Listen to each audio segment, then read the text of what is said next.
Hi guys, তো gold and silver price আপডেটে চলে এসেছি আমরা। তো আজকে একটা কথা প্রথমে আপনাদের বলে রাখি, আজকে কিন্তু gold and silver price update দেওয়ার পর আমি একটা প্রশ্ন করব, ঠিক আছে?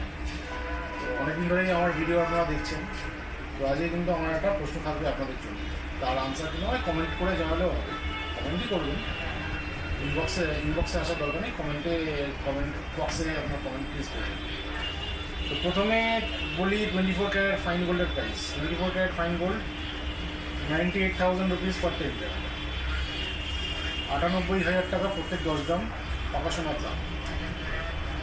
22 ক্যারেট হলমার্ক গোল্ড প্রাইস হচ্ছে 93,700 রুপিস পার 10 গ্রাম, 916 পিওরিটি 22 ক্যারেট হলমার্ক গোল্ডের প্রাইস। সিলভার প্রাইস হচ্ছে 1,102 রুপিস 50 পয়সা পার 10 গ্রাম, 1102 টাকা 50 পয়সা প্রত্যেক 10 গ্রাম রূপোর দাম। তো আমাদের কিন্তু একটা খুব ইন্টারেস্টিং জায়গায় গোল্ড অ্যান্ড সিলভার প্রাইস এখানে দাঁড় করে দিয়েছে। তো ইন্টারেস্টিং জায়গাটা এটাই।